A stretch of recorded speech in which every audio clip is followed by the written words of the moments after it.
ഇന്ന് കുറച്ച് ചൂരമീൻ കിട്ടിയിരുന്നു. അത് കറി വെക്കാൻ വേണ്ടി തുടങ്ങുവാണേ. ഞാൻ നമ്മുടെ ഇവിടെ വെക്കുന്ന ഒരു രീതിയിലാണ് ഇത് കാണിക്കുന്നത്. എല്ലായിടും എങ്ങനെയാണെന്ന് അറിയത്തില്ല. ഞാൻ വെക്കുന്ന ഒരു രീതിയിൽ ഞാൻ പറയുന്നതല്ല. കുടംപുളി ഇട്ടാണ് ഞാൻ മീൻ കറി വെക്കുന്നത്. കടുക് പൊട്ടിച്ചുകൊണ്ടിരുന്നപ്പോൾ തന്നെ എൻ്റെ മുഖത്തോട് തെറിച്ചു. അത് ഞാൻ പെട്ടെന്ന് അങ്ങ് വലിഞ്ഞ് മുഖം പുറത്തോട്ട് വലിച്ചത്. ഞാൻ ചുമന്നുള്ളിയും ഒക്കെ ചേർത്താണ് മീൻ കറി വെക്കുന്നത്. ചുമന്നുള്ളി ഞാൻ നന്നായിട്ട് വഴറ്റിയെടുക്കും.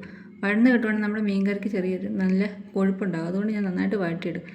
വഴണ്ട് വരുന്നതിനകത്തോട്ട് ഞാൻ വെളുത്തുള്ളിയും ഇഞ്ചിയും പച്ചമുളകും കൂടെ ചേർത്ത് ഒന്നുകൂടെ ഒന്ന് വഴറ്റിയെടുക്കും. അത് കഴിയുമ്പോഴാണ് ഞാൻ മുളക് പൊടി, മല്ലിപ്പൊടി, ഉലുവാപ്പൊടി ഇവിടെ ഞാൻ ചേർക്കും. കുറച്ച് ചേർക്കത്തുള്ളൂ, അധികമൊന്നും ചേർക്കത്തില്ല, വളരെ കുറച്ച്. അല്ലെങ്കിൽ കറിക്കൊരു കമർപ്പുണ്ടാവും. മല്ലിപ്പൊടിയും കുറച്ച് ചേർക്കത്തുള്ളൂ. ഫ്രിഡ്ജിലല്ല നമ്മൾ മീൻ കറി വെക്കുന്നെങ്കിൽ ചിലപ്പോൾ വളിച്ചു പോകും. അതുകൊണ്ട് ഞാൻ അത് രണ്ടും വളരെ കുറച്ചേ ചേർക്കത്തുള്ളൂ. അത് കഴിയുമ്പം കുടംപുളിയും ഉപ്പും വെള്ളം കൊണ്ടിട്ട് നന്നായിട്ട് തിളപ്പിക്കും. തിളച്ച് ഉപ്പ് നോക്കും. ഉപ്പ് ഇല്ലെങ്കിൽ പിന്നെ നമുക്ക് ചേർക്കാം. അല്ലെങ്കിൽ പിന്നെ മീനൊക്കെ ഇട്ട് കഴിയുമ്പോൾ ഉപ്പ് നോക്കാൻ ഒരു ഇതല്ലേ. അതുകൊണ്ട് ഞാൻ നേരത്തെ തന്നെ ഉപ്പ് നോക്കിയിട്ടുണ്ട് മീൻ കഷ്ണമൊക്കെ ഇട്ട്. മീൻ കഷ്ണം ഇട്ട് കഴിയുമ്പോൾ അത് നന്നായിട്ട് തിളപ്പിച്ച് അടച്ച് വെക്കുകയോ ചെയ്യുന്നു. നന്നായിട്ടൊന്ന് വറ്റിച്ചെടുക്കും. മീൻ കറി ഒത്തിരി വെള്ളത്തിലിരിക്കുന്നില്ല ഇഷ്ടമല്ല. അതുകൊണ്ട് ഞാൻ നന്നായിട്ട് വറ്റിച്ചിട്ടാണ് മീൻ